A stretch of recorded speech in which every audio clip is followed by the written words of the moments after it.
Hello and welcome to episode 8 of Pushing 40-Bit Gaming. I am Klipper and I'm here with Cynic and Frost. Hi. And as always, we're here to discuss the game of the month that we played, and this month was Rayman Origins. And thanks to Cynic for being dressed up as Rayman. He wouldn't go full Rayman and let us chop off his limbs, but... I've at least hidden them under long sleeves, which I so rarely wear. Yeah, long sleeves. So yeah, we did Rayman Origins this month.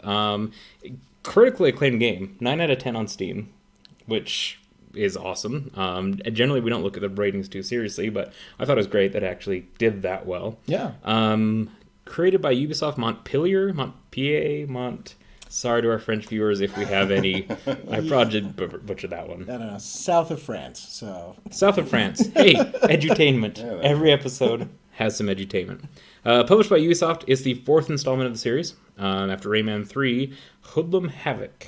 Yeah, there were a bunch of like little weird ones in between, but generally we don't count those as canonical. And even Raving Rabbids was supposed to be like the 4th one, but again, generally this is considered the 4th one. I think I played Raving Rabbids. That's my only connection to Rayman. Like I'd never played any of the other ones. That's where you started? Oh, I'm sorry. And that was by and large a rhythm game, and like kind of like a nothing to do with Rayman. It's like Mario Party, right? It's a collection of mini games. Fun. Rhythm was one of them. I enjoyed it. I did for the time, right? But like so my kids love to play it, and I go back and I play it, and it's tiresome, right? It's one of those ones. It was a flash in the pan. It was fun the first time, and then it's a party game. It's done, right? Cool. All right, so November 15th, 2011 was our release date. Came out on PS3, Wii, Xbox 360, PC, Nintendo 3DS, and OS X. That could be interesting. What releases on OS X?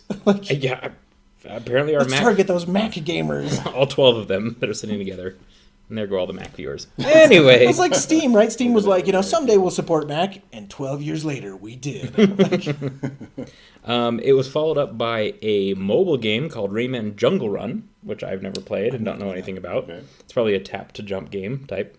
And then after that, Rayman Legends came after that. Which was largely on the same engine. They made some tweaks, and like I mixed the two up in my mind because they're so similar, but there were a couple things that I missed in that one that weren't in this one. And we can get into that later. Sure. Oh, well, peek behind the curtain, we're recording this during E3 week. And yes. People were upset that there wasn't a new Rayman announced. So I don't know why they thought there was going to be, though. Like, was there some sort of rumorville that was making that legitimate? Because I didn't hear any legitimate rumors. I think he made a cameo in the Ubisoft. There was like a very brief cameo of Rayman. Oh, really? I didn't watch it. That's probably what got people excited. That could be. I didn't know it had that ravenous of a fan base. I didn't either. Yeah. Like, honestly, besides from the Raving Rabbids and, like, seeing that cartoonish dude, that's all I knew about it, too. Yeah. So, this was new for me. First platformer we've done for the podcast, which has brought up some interesting challenges, at least for me, coming to talk about it, because how do you talk about the plot of a platformer? Yeah. Where there's no really voice lines or text or... You didn't catch all that Pig Latin? There was Pig Latin, which Cynic had to point out was Pig Latin to me. I'm like, I can't understand these. Like, don't you speak Pig Latin? I was like, oh. I don't know that I would have picked up on that either. I don't think it's 100% Pig Latin. I think they throw in some weird ones that are just garbage. But and maybe they're putting in slang or French Pig Latin. I don't know. Like, yeah, that could be. Is there different Pig Latin rules for different languages? I don't know. Isn't that like how the minions speak too? It's like kind of French, kind of Spanish, kind of Pig Latin, like all a blend of a bunch of stuff. Because did you ever learn Jeringoncio in Chile? No, I never did. You did. Yeah, so in that it's or ubby dubby in English, right? So there's Pig Latin and then there's ubby dubby, like instead of hello, how are you, it's hubba lubbo, hubba hubba yabu, right? And then in Spanish, instead of como está, it's copomopo epistapa, right? Okay. So those are the like Pig Latin. But come for the game podcast, stay for the edutainment. Linguistics and slang linguistics, childhood dialect slang linguistics. I don't know. Yeah. I'll start my own field. I'll be a doctor of child dialect slang linguistics. I can just imagine someone listening to this for the first time going, "What is this podcast?" We're all over the place today. We need something to talk about, so it works. Yeah, so the platform. First time we've done a platformer, and can I just say first and foremost, a very polished platformer. Yeah. Fantastic polish. For me especially, I get really frustrated when platformers become difficult. Yeah. And I feel like most of them do. This rides that sweet spot perfectly, almost the entire game. I would say the only thing that is doesn't fall into that category are the tricky treasures. Mm-hmm. But that's kind of their own thing, and it's like a bonus. And they're only like a minute long, right? I mean, Yeah, so yeah. yes, you have to play it 100 times, but for 30 seconds Right. on average. For what it's worth, that is the longest minute I've ever had of my life, though. Well, it was funny watching because those I recorded from the moment I stepped into those until I finished them, and so you would see like the first few are like maybe 5-minute long videos, and then I started to get into like 15, 20-minute long videos, or it's taking me much longer. The 8th one, I was just like, nope, I'm done. Like I can't do this anymore. I had one that I got on the very first time, and I was like, Really? the ice level, ice. I'm terrible at ice. This is gonna be horrible. Oh, well, I beat it. All right, Wow. moved on, and then I had another one that I beat in 2. But other than that, yeah, it was. Oh, that's crazy. Lots It of always replay. took me multiple tries. Isn't that interesting how almost every platformer follows kind of the same different like tile sets? Like you'll have like a jungle tile set, Yeah, you'll have an yeah. ice tile set, you'll have a like an arid desert tile All the set. biomes Ice is always the worst. In Always. every game, I hate ice. I'm so bad at it. and swimming. Yeah, swimming. This one I think was especially hard with swimming, and again maybe we're jumping ahead into mechanics too much, but like in certain racing games, you can just kind of tap left or tap right, right? In other ones you have to hold the stick forward and like lean left and right. This is very much of that latter variety, right? Right. As you're swimming around, you have to keep leaning the way you want to go, otherwise you kind of just like do a quick somersault and nick whatever's next to you. Yeah. I generally was fine with almost every single level. Like I would kill myself even at times to like try to get all the looms and all the coins and the hidden guys and everything. On the swimming levels I was just like, no. Like I'm just gonna get whatever I get and then like get to the end and I will be happy. My mantra for swimming levels were survive the swimming level. Yeah, That yeah. was me. Because like you say, it's a very not user friendly way to turn, and I'd find myself a lot of times doing these little quick somersaults, going nope, and I'm like, well, I've already gotten like 80% of my arc. Let's just keep going around and go for another try. Yep. Right? Which was funny because in Mario games on the water levels, you just kind of have your little pop up a little bit, you like swim up, Yeah, right? yeah. This you have full 360-degree control, but it made it even, I think, a little bit more difficult. Because Mario, you're just kind of focusing on going, okay, I need to go laterally through this left to right and just kind of get my pitch right. There was quite a few you had to swim all the way out and around, come back in, and then come back out after you got one of the skull. What was the skull coins of Luminous? Yeah, there's got to be some sort of tie into like Pirates of the Caribbean or something. I don't know. Like, Could be. I don't know why they're coins. It doesn't make sense in any of the other ones I've played. Like in Rayman 3, it's like little gem diamond type things. I guess in Rayman 2, you are fighting against Razorbeard and his band of pirates. So maybe it's pirate coins left over from that. I wondered if it was part of the John Wick universe. Oh, there you go. Individual coins. Yeah. Every one you collect, you get to pay someone to clean up dead bodies. Yeah, Yes. there you go. Which I had kind of interesting with like the whole like trend, like the what do you call it? The rate of transfer, not rate of transfer. What one's worth? The exchange rate. Thank you. Oh. Wow. The exchange rate in that universe, it's like, because it's like one coin cleans up all these dead bodies. One coin is a night at the hotel. It's like, what is the exchange rate and how do you know it? One for a cab ride. Yeah. If you have to ask, you don't have enough coins. That's probably it. That's probably the key. Coming full circle back to Rayman. As far as like, so one cool thing is you can pick a different character you want to be, which isn't super common. I was Rayman in the original configuration the whole time. I went to the Blu-ray Man and then stayed that the whole time. I was one of the teens almost the whole time. So the Blu-ray Man, I believe, I could be wrong about this, correct me and comment down below and flame me, but I think that's supposed to be the Ramesis, like the Nemesis from the very first game. But Oh, he looks really? like darker and more purple in the first game. But it's that like as you're essentially racing your own ghost, right? Mm-hmm. But if you get even too close to your ghost and like bump that sprite at all, you'll die. Okay. And so I believe that's where that one comes from. Again, Huh. Interesting. I might be making some fans Speaking very angry. of those things, I'll say this here. I was unsatisfied with the characters that you could unlock. Because Yeah. it seemed like almost all of them were that little wizard guy. Yeah. Yeah, it was Like, basically there was a only few the different Blu-ray skins. Man.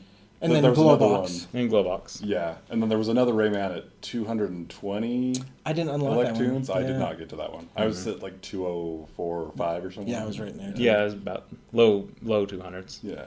So yeah, that was when I beat Land of the Living Dead, and so I had no reason to keep playing anymore. I was Right. like, I guess I could unlock another character, but like there was no compelling reason to keep Right. going, other than being a completionist. Yeah. I did unlock it originally when I played it on the Xbox 360 years ago. Hmm. I got everything because that was before I had learn to control the urges to complete every piece of a game. I was always told there were starving children in China and Africa that would gladly finish my game for me. You have to finish this game before you can buy another one. That's a responsible parent. Your folks are going to like box up your Xbox and ship it to him. Like, oh, we finished this for him because he's not grateful. So Globox is the like frog thing, Yeah. which has a name, which I found out during our kickoff play. And has at least 200 children so far counted from all the different games. So Okay. he's prolific. Wow, good for The him. Genghis Khan of his time. He is living his best life. I don't know though. He's like a frog though. So I mean, just given more edutainment, given how frogs made, it doesn't seem super fun. But We're gonna let you Google that one. We're not gonna get into it. So I thought it was great. So we talked a little bit about the mechanics. I thought the hitboxes were fantastic because they truly followed my character precisely. A lot of times you're a square, like your sprite is like your sprite's kind of like your actual animation, and then you got a hitbox like this that's kind of jumping along the way, right? Yeah. But there was a lot of times where I got really close. I'm like, nope, I didn't touch. And then my sprite touched, and it didn't hurt me. I feel like with Globox, it's a little bit more clunky, right? Oh, is it? I think they all essentially have the same hitbox, and so it feels right for Rayman. It feels a little more forgiving for the teensies, and then it feels a bit less forgiving for Globox. I wondered that, but didn't try it. Like just the visual of it, like threw me off. Yeah. I didn't like that. Because it felt the same. The gameplay always felt the same, but it looks different. Yeah. So that's a downside for sure. Speaking of looks, this game is gorgeous. Like I really like the art style of everything. I had to go back like 3 times. Hey, is this really 2011? Yeah. For a 2011 game, it looks fantastic. Yeah, and it's probably because they don't need to do much, just because it is a 2D side scroller, and they can put more effort into certain things. But Well, so I'll say that there's 3 things in my research that make the graphics really amazing. The first of all is that part of the reason this is called Origins was that the very first Rayman game was not made by techies. It was made by artists, right? Artists struggling to put out a tech thing, basically, right? And so when they decided they were going to do Origins, not only were they going back to their 2D roots, but they also wanted to go with their artistic roots. And so it was primarily artist-driven. that's cool. And so that was a big piece of it. The second piece was that the team had a lot of free reign and they could experiment and they could do a lot of things because they had a lot of license. But then also, the main guy that was making the engine, he first and foremost made a framework where they could like put in stuff really, really easily and just try stuff out. And so the artists didn't feel like there was this huge turnaround time. They could just on the fly change out sprites and do things all they wanted and just see what it felt like. And so the artists just felt like it was a lot easier to experiment with new designs over and over and over again. That's cool. Yeah. And visually gorgeous. Sound design out of this world. Yeah. Love Yeah. the music. Out of I this agree. world. Music is The awesome. soundtrack is excellent. Yeah. I mean, even from the opening cinematic where it's the snoring tree, where they're like, he's like eating these fruit that keep coming off a thing, and it's just this perfect in tune to the beat.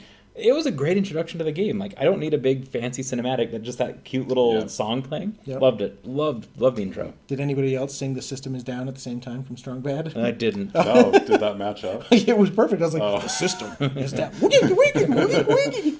The cheat is grounded. Yeah, just fantastic. I mean, like, as someone just walking up, like, I kind of think of this would be a fantastic game in an arcade, like we played during that kickoff call. Like, if you had the sound going and you had that opening like menu, it really draws people in. Yeah. Like, I think people would absolutely be drawn to it if it was an old cabinet style, right? Yeah, I mean, that definitely was a big piece of it. Like, I do remember, not that I went to arcades a lot, but when I was at the arcades, you would hear certain ones, advertise themselves, and they would draw everybody in, right? Especially, I mean, that's got to be the whole reason why there was things like Monster Kill, right? I mean, every arcade had something like that where the announcer was, the overly excited football announcer. NBA Jam. NBA Jam. Like, everyone still says Boom Shakalaka to this day because of that game, right? I But didn't know where that came from. NBA Jam. I thought it came from Muppet Treasure Island. Oh, really? Boom, shakalaka, boom, shakalaka. okay. Wow.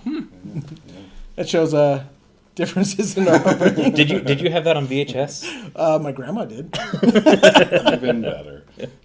But yeah, it's a beautiful, like, top to bottom is beautiful. And in a lot of platformers, and forgive me for hating on the retro style that's very popular now, just seem like, hey, we're just making another platformer or a side scroller. And they do the pixel style. The pixel style, and I get it. It's retro. People are enjoying that now. But I'd much rather play this 100 times. I really like the look of this. Well, and too often when people are going retro, it's imitation without understanding, right? They're like, oh, this looks right. But if you go back, it's the difference between the original Gianna Sisters and Mario Brothers. If you go back and you play Mario Brothers, as you jump through the world, you're forced to face enemies at certain times. You're able to hop through the world very, very quickly if you know it very well. It's just designed to flow, right? Whereas the Gianna Sisters, when I was playing, I was like, oh man, I have to like hop and do these weird things. And maybe if I played it long enough, I'd feel this way. But it just didn't feel like one that you could speedrun. Whereas this was completely designed with speedrunners in mind, right? You can play it slow. You can play it at your own pace. You can die repeatedly so that you can go back to the save point and get all the looms if you want to, right? Or you could do the time challenge and you can burn through this whole level in a minute or less. And it's just really designed well to flow. There were several times where I thought, if I was better at games, I could go fast here. But I'm like, no. It was like things were lined up perfect. I'm like, oh, that's what someone who was better at this would do. Did you not do any of the time challenges then? No. No. Okay. I didn't get any time things. I think they're fun, especially if you go, by the time you get to the end, if you go back to the very first levels and you do the time challenges on those, they're not that hard. You're like, oh, okay, yeah, that's fine. I can do this now. Do you have your powers when you go back? Yes. Okay. Yeah. Now, interestingly enough, Rayman Origins was designed to be an episodic release. They were going to say, okay, well, like this chunk is going to be one episode that we will release in 2010, and then this one later in 2010, and then 2011, right? And then that way they were going to be able to stretch out the development over time, and they delayed to put it all together because it didn't make sense to say, oh, sorry, you're here, you can't fly because you didn't have this world in episode 1 that gave you the power to fly, right? And so they're like, no, and they scrapped that idea and they delayed, which ticked a lot of people off, but then it released as a full retail release, which I like. I think this is way better than some piecemeal DLC episodic don't spoon stuff. it to me. Yeah. Just give me the stupid thing. Yeah. I loved how there was, and I don't know if this was on purpose or just some other idea they had, but the flying mosquito levels. Oh yeah, it felt like a different game, but it was a lot of fun. I'm okay with it. Levels. And it was a fun way to transition from like world A to world B or whatever. Yeah. It's like, you're gonna find this little mosquito, and it worked. Yeah, I did like that, breaking up the routine maybe of the normal levels, and just having a little break, and they were a lot of fun. I liked. And there were a bunch of them, especially because like there were even secret areas that would have like a mosquito level and stuff. I think I recorded each of them and split them up into just mosquitoes, and there was like 15 of them or something. It was a lot. They were great. They were a lot of fun. Had a little Kirby-esque of being able to suck in enemies and spit them back out. That was great. Should I talk about my bug here? Yeah, go ahead. You might have already seen my video on it, but Which was awesome, by the way. Yeah. So if you are playing in an ultra-wide resolution, there's a bug just on the mosquito levels. This doesn't happen on any of the normal levels. Where the trigger to move the level forward doesn't happen for whatever reason. It only happens if you're in a 16:9 or maybe some of the other resolutions. I'm not sure, but in ultra wide it doesn't trigger all the time, so you have to play them on the normal ones, except for the final level of the game. I accidentally cheated because it didn't transition. I didn't because there's those parts in even in the normal levels where you transition to the background. And you play some in the background, and then it'll bring you back to the foreground. And this one, it transitions to the background, but the mosquito and me don't go back there. So I'm just flying in the foreground while all the action is taking place in the background. And then eventually that ship that you're fighting moves into the foreground, and so I fought it. But it's just like I skipped half the level. And the looms, though, man. Last level of the game. And the looms. That too, but oh well. But by and large, it ran fine in ultra wide and all that. Yeah, besides that, it was perfect in ultra wide. I really liked it. A 2011 game? Yeah, like who was designing for ultra wide in 2011? Nobody. I don't know. I don't even think I knew that ultra wide existed. It probably didn't. And it's probably just cutting off the top and the bottom of the screen, but it didn't seem that way. It didn't look like it. In your Tricky Treasure runs, it looked like you could just see slightly more than I could, which is great. I mean, especially for the Tricky Treasures, because you could see what's coming up. Very helpful for those. Could you see like the whole level? And it loaded like the whole thing.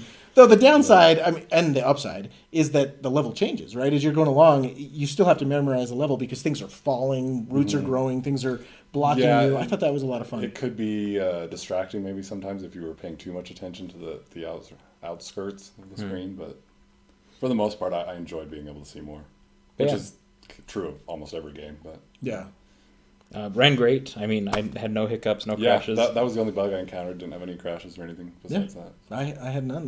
It was all really, really slick, which was nice and required, I believe, for a precision platformer. Right? If you're going to have a precision platformer, you can't have stutters, you can't have glitches, you can't have frame drops. Otherwise, you have to go, okay, we're not going to be a precision platformer. We're just going to be an exploration platformer, right?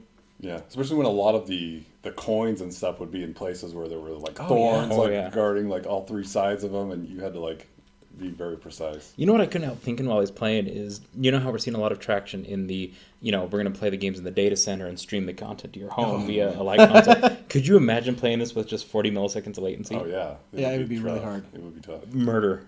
But also, I don't think that's the way games are going. Precision gaming is not... It doesn't seem to have as big a draw as it used to have, right? Like, some games will advertise themselves as, like, Nintendo hard and stuff. But if you go back and you play, like, Super Meat Boy is really hard. But at the same time, it's not as hard as a lot of the Nintendo games I played, because you just start, go again, start, go again, start, go again in little snippets, right? And there's essentially save points at every single level, right? Mm-hmm. Whereas in a Nintendo game, it was like, sometimes they had password save levels that you could get, or sometimes... You could save, if you go to an inn or something, but it was pretty rare. And so part of the bragging rights of our childhood was this precision gaming, right? It was like, oh, I got all the way to X. Whereas now it's like, well, getting to X isn't hard. How many times did you hit save? 1 million, right? Yeah. Like, when I played Half-Life 1 as a kid. Quick save. Yeah, quick I was like, quick save. Like, there's those crates you have to jump to. That's a fun precision platforming aspect. And now I jump them all because I'm like, no, that's how you play the game. You don't save right here, right? Yeah. But as a kid, I was like, hop, save. Hop, save, hop, die, load. Yeah, I am a saver. Absolutely. Often. I'm not as much as I used to be, unless a game starts crashing on me, and then I save all the time. Mm-hmm. But if it's not, I've started trying to say, okay, I'm not going to save, and I can see what the pacing's like without that, right? Because they always auto-save at some point, right? Yeah. I think I wore out the first F6 key of my Keytronic keyboard. It's like quick save. Yeah. Well, in this it was nice. Because you could, with the hidden Electoon levels, how there was always a door for them, like midway through the level, you could kind of game the system and say, like, okay, I'm going to go for that coin first, get it, and then go through that door and, like, save my progress. Yeah. I like being able to do that. And the strategic suicide, to be able to go again, you're like, I lost a heart, and I'll die. Okay, now I have my heart back. Yeah. I love the heart system. I thought that was a great way to do it. Yeah, that was nice, because it's very simple. You only get one extra chance. Mm-hmm. Yep. So it still could be pretty hard. But, And if you lose a heart getting a coin or something, you don't get the coin. Yeah, that's true. The coins are extra hard that way. It was fantastic where it's just like, you lost your heart trying to get me, you don't get it now. So you have to do it perfectly. Yeah. Great mechanic. And like Cynic was saying before, a lot of platformers used to rely on, you got 4 lives, you got 5 lives, you got 6 lives to do it. This, you have as much as you want. Yeah. Your level of frustration is your biggest enemy. Yeah. In this game. Yeah. And that's fine, because what are you going to do if you run out of lives? I'm going to load up and play again anyway, so let's just skip that charade, right? Yeah. Though it's not a save point in the aspect of you can't leave the level and come back and you're at that save point, right? Like you have to do the entire level in one run, but you've got these nice stair steps where you can save. And that was a problem with my mosquito bug, is I did have to restart the entire level. Though mosquito ones usually only have the one save point in the middle, right? Could be, yeah. A lot of them did have just one in the middle, and it was infuriating because I'd die like right before that save point because I knew it was coming. Because you could see like it kind of gets like quiet for a minute. I'm like, okay, that's going to be the next point, and I'd die right before. Don't choke! Oh, I choked so much. And back to the sound design. I love the mosquito levels just for their ludicrous, silly use of a kazoo, right? Yeah. Yes. I liked that. I really liked the mariachi. Oh, too. Yeah. That one was so fantastic. In the hot levels? Yeah. Well, it almost sounded like the... Oh, yeah. It almost sounded like that guy who would come in. It was... I mean, sound design, just beautiful. Like, and it made it fun. Like, I was, especially in the cooking levels, I wanted to, like, kill something. Because it was hard. That one was the hardest one for me, the cooking levels. I don't know if that was the hardest for you. No, the swimming levels were by far. Yeah, the swimming levels were harder for me. Because the cookie ones where you'd have like the orange kind of, it'd flow through and then the fire would come up right behind you so you knew where it was coming. Yeah. I was mad because I kept dying. The ones where it would chase you through a long, windy thing, those were tough. Super tough, but I'm like, well, this music's cute, so I'm okay with it. Yeah. My Heart Burns for You, I remember being really hard the first time I played this game. The one where you're inside the guy's stomach and the fire keeps going left and right. That was one of the hardest bosses, I thought. Yeah, I thought so too. So going back and playing it was really easy. Really? And I don't know what the difference was. Maybe it's just that I was like, oh, I know I can do this now. I know, like, it's already, somehow the pattern's in the back of my mind somewhere. It was super easy to do. But yeah, the first time I played this game, I was like, this boss, it drove me. It was harder for me than the last boss at the end of Land of the Living Dead. That, the inside was hard. I didn't see it. You didn't see it either. Yeah. You'll have to watch my video. I distilled it down. It was really sad because it's like 5 minutes. when I just take out all the deaths. But But it with all actually the took deaths, you- it was like almost an hour. Yeah, the bosses were tricky. The bird was pretty tricky. With the mosquito or the... No, the one where you're fighting the bird. And you're just like floating in the air as the air pushes you. Yeah. out. Oh, yeah, where you didn't have ground. Yeah. And so you have to like go around him quicker than he can. Yes. spin around. Yeah, that one was tough. And you can't use your dive bomb, because if you ever use a dive bomb, you just You go do right it off to the the ground, screen. yep. There was one, it might have been the robot version of the bird. I think that one took me more than anything in the whole game. I did warn you both to remember what the bosses were like. You did. Yeah. And can I just start off by say the falling levels? I thought the falling levels were great. I loved them. I actually was going to make a montage of just the falling levels, but I don't know. I didn't end up doing it because the hardest one was in Land of the Living Dead. That has Falling levels. the single hardest falling level ever. And the greatest thing about the falling levels is... No, there is no great thing. I love them. I love them so much. But so you've got, first of all, everything's, coming down fairly fast paced. So you have to be looking like up as you're side scrolling back and forth and wall jumping. But then something will change, right? Like it'll explode and suddenly it's different and you're having to react on the fly or just memorize it from the last time you died. I thought that was great. Well, that was the thing, is so many times you're jumping without knowing where you were going Yeah. to land or where you were supposed to be going. Like it was. I was thinking like it was the whole Indiana Jones, only the penitent man will pass. Like I've made it to the leap of faith. Just go. Yeah, like I'm just gonna jump here and hope that some platform is going to appear or Yeah. a wall is going to appear that I can jump off of or something. And so many times I'd jump and it would not come up for me, and I just dive bomb into the ground. I'm like, I hate it. I hate this game. The falling levels were hell on earth. Hell on earth. They are the hardest. Didn't- Well, some of the hardest parts. I don't know. I liked the amount of difficulty in them. Yeah. Like it like I said before, like it rode the sweet spot, and I thought it still managed to be enjoyable and not too frustrating. I think so too. And it was, for me, I was right on that razor's edge for most of the time. The falling levels and some of the bosses, I was like, okay, well, now we're teetering on. I hate this. But it did pretty well. Yeah. Any game where I can like make it through a whole platformer, I've made it through very few platformers. Really? I really have. Because I get either tired of them or frustrated. Yeah, and I wonder if we hadn't played this for the podcast, if I would have stuck with it, just because they're fun, but I do get to a point where I was like, this is kind of the same. There's no story, so I don't really care what happens. Yeah. I wonder if I would have stuck with it through the whole thing. You mean at the very end, that giant payoff wasn't enough, that you just landed back in the tree where So- you were before? Can I recap the story? What I think Sure, happens yeah, in the story. yeah. Go for it. Rayman is chilling in his tree with his friends. Mm-hmm. They're being lazy. Some of them are sleeping. He's eating. I think he's eating and sleeping, maybe. Like, Yeah, It's like an autopilot. yeah, I think so. For some reason, this upsets the queen of the underworld. because it's really loud. Yeah. They're sleeping and they're snoring. Maybe is Yeah, that? I what's thought it was the upsetting snoring, you? yeah. Because I expected her level upset. I thought that would be more appropriate if he was having a big party or something like. But no, they were being pretty lazy and quiet. So you're not around old people very often, are you? Yeah. So she gets upset, captures you and some of your friends, and then you get free. I can't remember how. You get free, and then you're going through and freeing some of your friends. But then you do. What is the whole rest of the game?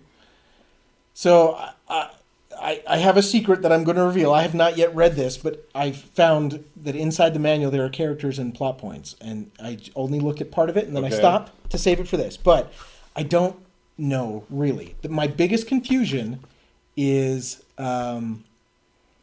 so there's the bubble guy, right, that is clearly playing some special role. Mm-hmm. And then there's Is these... he the one whose beard you can Yeah, jump he's on? the beard guy, Okay. right? And then there's the undead people that are somehow, playing some special role. But then there's Mr. D, the guy that has the robot bosses. And I don't... Is he the little wizard guy? Yeah. Well, because I thought he don't was one of your understand- friends at the beginning, and I was really confused why all of a sudden he became an enemy. I And don't also he was understand one where of the he comes characters from. that you can be. Yeah. Like, that was really confusing. Are they different versions of the same species? That So- could be. So in Rayman 2, those are called the Teensies, and they all, lie and say that they're the king of the Teensies, right? And they keep, stealing each other's crown and stuff. So they're, Okay. a mischievous breed? So maybe that's just it, is you needed to know that backstory about it? Maybe, but I'm still confused. I don't feel like I know, but I'm hoping that the character in here will explain it. because Manual. the piece that it did Physical explain this is when I stopped reading. It started to explain that bubble guy and his importance to the entire world. Well, so maybe right before we get to that, well, I don't know. I want to talk about the very Yeah, end. go for it. Yeah. Yeah. The ship crashes into something. What was that gigantic orb? I don't It know. explodes and sends Rayman and his friends back to their sleeping tree where they're Yeah. eating in the exact same spot where the game started. So what was Yeah. the point of anything? You ever ride a roller coaster that has a hill at the end of it? Like you ride the roller coaster and it goes all fun, and then at the end it goes tick, tick, tick, tick, tick, tick, tick, To tick, get tick. back up to the lower Yeah. To get back platform? along. That was Rayman. Because That's a good description. it was like, okay, this is fun, having a good time. Oh, here comes the big ending, and get off the ride.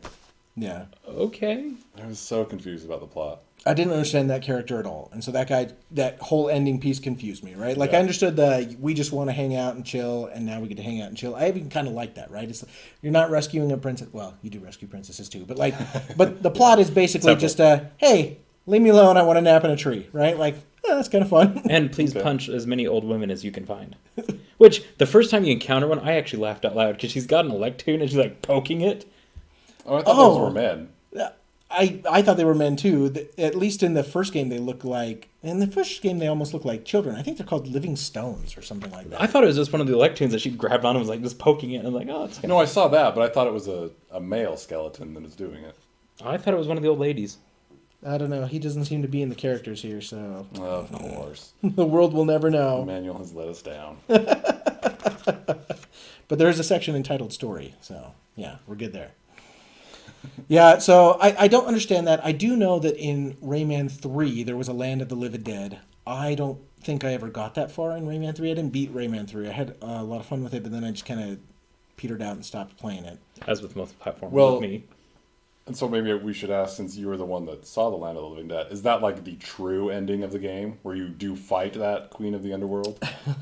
I guess. It's a little confusing, right? So it's basically a precision platformer with a bunch of zombies. You get all the way to the end of this precision platformer, and you're finally, through all the really, really hard stuff, and then there's this crazy, like, purple monster painting her nails with a bunch of eyeballs, and you go up and you pound all the eyeballs off and pop the pink pustules that show up on all the bosses. Okay, yeah. And she's, like, bathing in lava.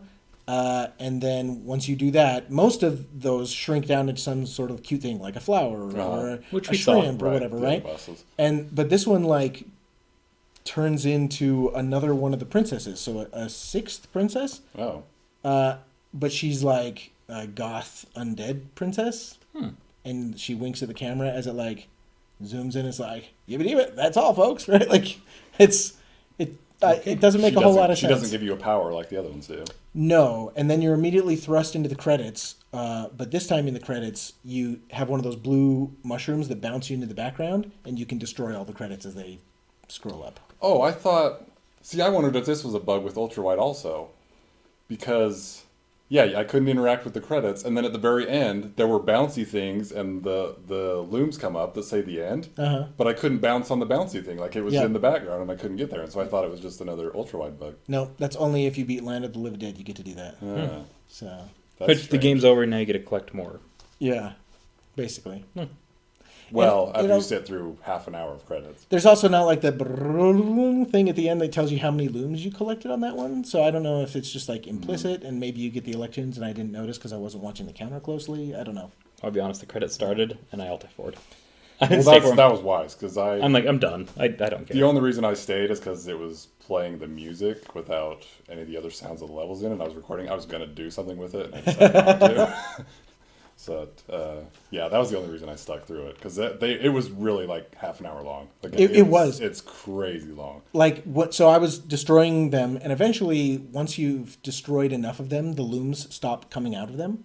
Oh, really? And so I was like, well, I guess I'll just leave. And so like I went upstairs, go to the bathroom, come back down. It's still going. Go upstairs, check on my kids. Do normal dad stuff. Come back down. It was still going. I was like, oh my gosh, this is the longest credit scene. Yeah, I alt-F4'd. It was ridiculous. Within 10 seconds, I'm don't care. Yeah. Yeah, it was so long. But Well, that seems to be a thing with Ubisoft games, I've noticed. Like, all the Assassin's Creeds are like that, too. Like, Oh, yeah, they are. insanely long credits. and the worst thing about that is that sometimes there's still game after it, right? Yeah. Like And so I literally went back and replayed some of the Assassin's Creed and played parts of the plot that I had never seen before because I had quit at the credits. Never finished one. Played several. Never Oh, finished really? one. I get bored. How many times can you climb a big tall thing and jump into a bale of hay? All the times. No. I know people get upset about like the towers, but I actually like I don't mind them. the puzzle of finding the way to. like, The trees suck, though. Some of those trees are glitchy. Yeah, in the later games. Oh, in 3. 3. Uh-huh. That whole game was glitchy. Yeah, there was a lot of glitchy. See, and I'm an American history buff, and especially the Revolutionary era. I couldn't make it there. I was like, I don't care. Like, I've seen this place in real life. Yeah, Ubisoft is an interesting company, right?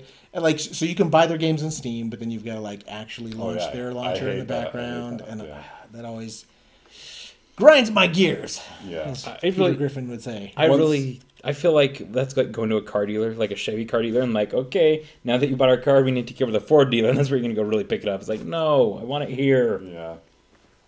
Once I figured that out, I haven't bought any Ubisoft game on Steam since. Like I'm only gonna buy this on Uplay because I don't want to launch both if I don't have to. We're playing their game.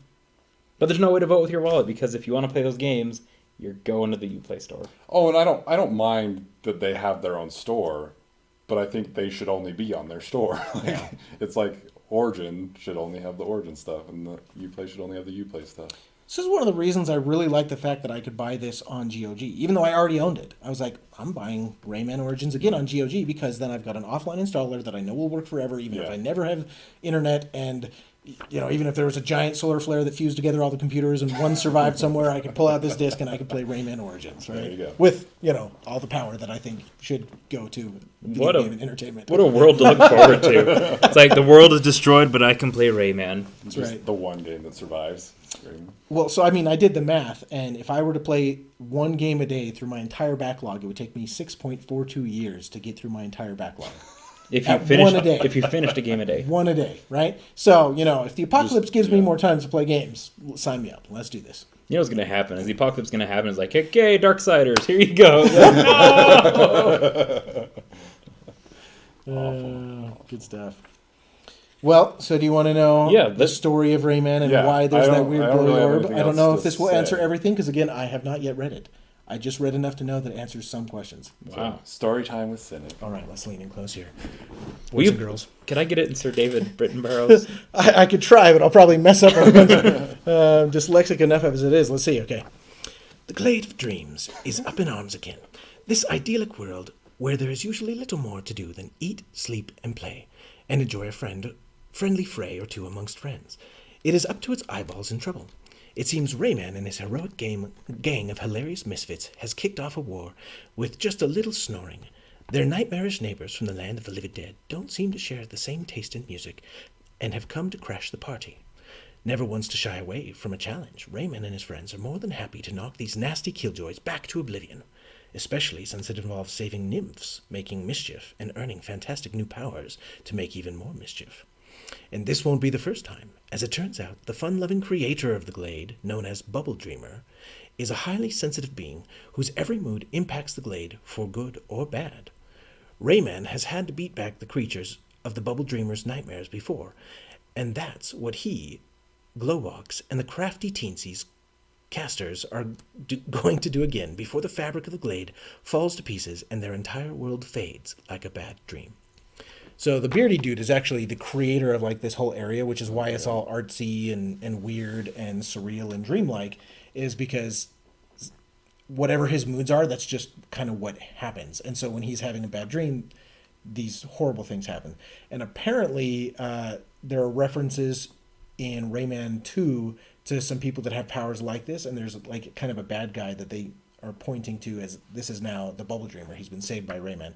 And Rayman was created by the nymphs from something, maybe they'll get to that in here, to battle this bad dream, the first bad dream, and that's where he came about, basically. So the Bubble Dreamer, I'm not going to do David Attenborough the whole time, because then I got to lean in real close, but, and I always struggle reading out loud, I apologize. So the Bubble Dreamer is the supreme being who dreams the world and all of its marvelous creatures into existence with his every sleep. He is a sensitive being, an artist, an unabashed hedonist who is emotionally attached to his creations. His feelings have a direct effect on the world, and even one bad dream can unsettle its fragile balance. The magic people believe Bubble Dreamer keeps to his sacred resting grounds, but we know better. This fun-loving super being can't resist living among his creations to laugh, play, and overindulge, and his creatures are much like him. Rayman, so when the creator had his very first bad dream, the nymphs gathered to invoke a being of light capable of saving our world, a creature both agile and carefree, as tenacious as he is hilarious, designed to crack up the creator with his heroic antics and stop the nightmare. Unfortunately, although not surprisingly, our bedazzling and bodacious nymphs were distracted by some zombie chickens on their way to the sacred snoring grounds of the Bubble Dreamer, and they lost a sack of looms, chasing the crazy creatures over a cliff. Thus, they arrived late and with a lot less illumination. In the end, Rayman was born with a few limbs missing, which is, as it turned out, made him a whole lot limber. Oh. There you go. So, pun for his limbs. Yeah. Whereas Globox, who doesn't feature in this game at all, he was a huge feature in the second one and the third one. You jump on him sometimes? Yeah, that's about it. Yeah. So, a quiet force within the glade, Globox is never to be underestimated, always ready to lend a hand to his friends and adversaries alike. His mastery of feng ku and etiquette comes down to the classic gimme 5 more, a solid smack that can knock you right out of your boxers. This glorious goober is nevertheless everything you would want in a friend, always up for a little fooding, fighting, and power napping, and always in good spirits. Globox is second to none when it comes to romping, bouncing, and bubblising baddies. The mysterious surroundings... The mystery surrounding how the Glade's all-time undefeated champion snoozer became blue is a matter of some speculation. Someone who can read better should read these. All right. Among the magic peoples, the other red wizards of his Vooboo-Dooboo practicing clan, whisperer of venomous... I think he's making this up. Babeasty Tubbis. That's the blank page. Yeah, it's just you went to Kinko's and print it out. But Babeasty Tubbis, I don't know what that is. What? While venomous Babeasty Tubbis, while the teensies favor an epic tale of high comedy featuring Globox's fondness for sacred plum juice. Wow. Okay. The teensies. Some of these sound like very like Greek gods, like Yeah. like messing with their creations and Yeah. So partying and- Yeah. I don't know.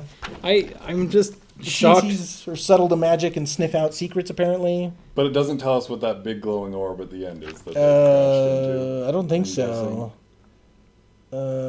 It talks about the nymphs, the magician, and his magic hat. What about that? Read that. The magician will help you throughout your quest. He's always willing to trade you electoons for looms, which will help you unlock new worlds and maps. At your service, his magic hat will provide tips and tricks galore to help you survive. And you can bounce on it. Well, that's just what I Or did. punch it. Or... Yeah. What about the bosses? The kings, maybe? The kings of each land in the Glade have gone missing, and the magic peoples fear that they have fallen under the influence of the nightmarish forces that menace their universe. Rayman and his friends will need to find out what happened to them. We're thinking it's not gonna be pretty. I wondered that, like, if they were originally small things and they got turned large and nightmarish, that seems to suggest that. Because I wondered, I was confused too about what the portal was, and like why there, like you had to go to the Four Kings, and like what exactly it was that was going to open the portal. And where did the Stargate go? It just went up to the next part of the map, right? Like, Yeah, or to the factory, but I don't know. yeah, I guess. Yeah. But yeah, like it was never clear to me who that factory dude was and why he was somehow in cahoots with the Land of the Living Dead, or if he was like Yeah. some sort of ancillary bad guy that... I don't know, though. Now that we know that the Bubble Dreamer is kind of creating this world and it's whimsical in nature, I guess Mr. D, the guy that owns the factory or whatever, is just another nightmare piece, right? It's just a facet of sure. nightmares. And you getting to the end of it and exploding that giant orb is like pushing somebody awake or pinching them awake. You're just making the dreamer snap out of his nightmare? I don't Could know. be. So There's not a lot of plot here. I felt bad once I started playing this game. I was like, oh no, I may have made a horrible choice picking this game because there's not enough to talk about. I'm glad we played It's it. fun. I really did enjoy Sure, it. yeah. Skull coin to earn 25 looms at once were originally put in to give you bragging rights when competing with friends in co-op. Oh. So you'd race for the coin to try to get it first, because at the Oh, end, yeah. it showed you how many you each got. That's right. That's true. So, And it's like whoever gets first place gets to have their head in the fat lady's body, right? Yeah. And then second which I place thought is- was a real gratifying reward. As far as the questions we always ask is it worth playing if it's in your backlog? Absolutely, yes. I think so, yeah. See, again, I think this one depends so much on who you are, right? Like, if you like gunners and things like that, this is not for you. If you like puzzlers, I like gunners. this is not for you, right? This is only if you want fast-paced precision platforming or beautiful, relaxing art. Like, it's this weird dichotomy. It's for both of those groups of people, and or shared screen, right, where you can like Couch co-op, which is seeing a giant resurgence right now. And you can help one another along, right? So, like, if I'm playing it with my kids, right, if they die a whole bunch, they can just float over to me and I can slap them and then they're back, right? Yeah. In the game. Good distinction. Thank you. Yeah. But, yeah, so I think it's definitely worth playing. I love Rayman. I love platformers. But I don't think that everybody would love this game, as I think is apparent by its sales numbers. It didn't sell that well, right? Legends came out afterward. It didn't sell that well. See, I kind of disagree there because I wouldn't call myself a platformer aficionado, really. I've never finished a Mario game aside for Odyssey, and that's not really a platformer. It kind of is. It's more of a collectathon, yeah. Yeah. You know, And it's very 3D. It's very, yeah, exactly. Not a 2D. I honestly have never made it past like World 2 in Mario or something like that. I've never made it past the first 20 minutes in Mario 2. I'm not a big platformer fan. I had a ball. But I had a lot of fun. How far did you play on the Gianna Sisters back in the day? It was Gianna Sisters, if we could throw back that joke. And I think I finished that one because it was the only game we had for a while.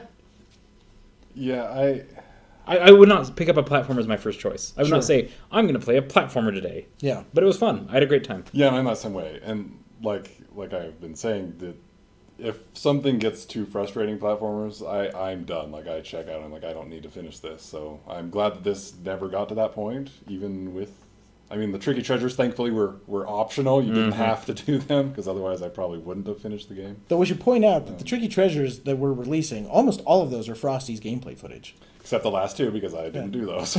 So, but You could have done the last one. It was just the water level you hated. yeah, I attempted it, and I ran it like twice, and I was like, I'm not going to do the other one, and so there's no point in me getting this, because I'm not going to get all the teeth. I will say the water tricky treasure is by far the hardest one. Hands down, this is the hardest. Well, it sucked too, because it was halfway through the level you get to the water stuff. Like, I was having problems with the on-land stuff at the beginning of that one. See, and I didn't record much from this game at all. And mainly because I played on my tablet. Oh, I literally played 90% of this game Really? on a tablet. With touch controls? Or No, I had my Xbox controller paired to it. Oh, okay. But I was playing on a little tiny screen that I just plopped down. I was traveling quite a bit this month. Oh, that's right, yeah. And I just would plop it down and play through it. It was hilarious because everyone's like, "What?" Like, I'm at the airport with my tablet on my thing with the controller, and people keep looking at me because I go going, like, getting frustrated. Like, okay, we'll go again. And people keep like, "What's he doing?" What new game is he playing? Yeah, Are these available for the Switch? it was on the Switch. I played on my service Okay. tablet. Okay. Yeah, a 3DS. It did come out for the 3DS. I'm just surprised. It That would seems be interesting like on a tiny screen. I wonder It'd be challenging. how well that would translate. maybe. I mean, I was doing on my service tablet's what, like an 11-inch, 10-inch, somewhere in there. Yeah. About like that. And granted, I had to have it pretty close, and I was like leaned in, but Gotcha. it was absolutely playable, and I looked like a goofus, but I still did it. Yeah. But simple enough, I'm sure it ran fine. Ran great, ran Yeah. fantastic. Yeah. Yeah, it's not a demanding game by any means, which is great. Yeah. I was actually glad we played this one this month because I've been traveling a ton. I was like, oh, good, it's one I can play on my tablet. It worked out nice. Yeah. Well, it was one that I needed to get done quicker than normal so that I could travel because I'm going to be out of country here for the next week or so. This worked out perfectly. You got back. I'm going to leave. Yeah. Film right in between. Done. So, yes, you should play this, asterisk. Yeah. I think most people would like this game, and I think that even if you're not a platformer, there's a chance you might like this one, right? And Like you'll if I was know- going to introduce someone to the genre, this would be the game, or Legends, Yeah. that I would introduce. And you'll know in the so. first 10 minutes. Yeah. Yeah. Within 10 minutes, you'll know whether you're going to enjoy it or not. Because I remember I was grinning like an idiot the first 10 minutes. I'm like, this is a lot of fun. And the jokes and the laughter. Yeah, it was great. Yeah. Awesome. So, any other thoughts on Rayman? I don't think so. Think we're good? Yeah. Yep. So, Next next month. game. So, we have to talk about how we chose the next game. Did we choose? We did. We did. It wasn't very. Which, how are you going to do that out of the country? I'm just gonna wait, and I'll marathon it when I get back because I have a week off afterward. Oh, So okay. So, E3 is going on. Little backstory right now. Yes. We are all excited, asterisk, for the new Star Wars single player game that was Yeah. announced, which is being developed by Respawn Entertainment. big asterisk. Big. Because we want it to be good. We want it to be I good. think it looks good. We love Star We'll see. Wars. Yeah. give me a lightsaber and I'm a happy camper. Yeah. Yeah, it's good. Asterisk, we're hoping it's going to be good. And if it sucks, I'm going back and playing Dark Forces 2 again. For the fourth time. So anyway, we decided we'd play another Respawn game where they had a go at a single-player campaign after focusing primarily on multiplayer experiences. Yeah. Right? So, yeah, I guess that... Titanfall 2. Titanfall 2. I don't know if there's any other thing that it could be. Yeah, like I played very little of Titanfall 1, and so all of my experience was basically our LAN party. Yeah, we played some at LAN parties, Yeah. and same thing. That's all I've ever played of it. And Titanfall 1, the multiplayer part of it, and a lot of part 2, when it first came out, was super popular, and everyone was like, all of the servers were full, and you're playing all the time. We're all cheap buggers, and we chose not to buy it until it was like $5. Mm-hmm. By the time we get there, it's over. Yeah. Like, the community's dead. There's a few Yeah. people playing. The people are playing are the people that are really good. Yeah. And you just get decimated, so it was never fun. Yeah, in my experience, Titanfall 1 is a game where you're an ant being squished by giant robots. Because you never have a robot. You never get yours. Because you're not good enough to deserve a robot. Yes. You're the heart kid on the Captain Planet Power Ranger team, and you don't get to transform into rough. That's a good reference. That was good. So, Titanfall 2, they gave it a go at a campaign. We've heard good things. I've heard good things. Yeah, I think I have also. So. I've heard almost nothing. Because 1 doesn't have a campaign, No, correct? correct. Okay. That's what I thought, but I couldn't remember for sure. So, yeah, I'm excited to play it, because I like the idea of giant mechs. It's a great idea. Yeah. So. Like, seriously, give me a lightsaber, I'm happy. Give me a giant robot I can be in, I'm happy. Yeah. That said, did you ever play the Lost Planet games? I remember them. I think that was one that it was like, ooh, there's an Xbox at Walmart. Let's play Lost Planet. Yeah. So, like, I owned Lost Planet 2, and I played it. There's a giant mech. I thought I'd be super excited about it, and it was fine, right? Like, so, I mean, giant mech doesn't necessarily equate success. It can be done really poorly because now you're just a clunky, slow thing. Like, I remember in Titanfall 1, at least, when I get out of the mech, at least I could parkour around and hop and avoid being squished, right? Whereas in the mech, I did feel a little bit clunky. But... You are in a 100-ton robot. What do you expect? The Peruvian ballet? Are they famous for their ballet? I actually was trying to go Russian ballet, but Peruvian popped out, so I went with it. Just be confident when you say something that works out, I guess. And that way you can make a Lake Titicaca joke afterwards. So there you go. Peru's always better. Okay. Fantastic. So, Titanfall 2, you can probably get it for 1 gold coin in the John Wick universe, or $5. I just picked it up for $7.50. $7.49, but you have to be careful to buy the like ultra version or whatever, because the standard version is $9.99 right now. But if you upgrade to ultra, it's $7.49. So make the wise choice, ladies and gents. And we're gonna play through it this month. Maybe we'll play with a few viewers. Maybe we'll hop into a multiplayer map if the servers are still up with a few viewers. Could be kind of fun. Yeah. You know, we're gonna focus on the campaign though. So pick it up, get playing it, have fun on your trip, and good luck marathoning it when you get back. Yeah. Cool. We'll see you out there. Take care.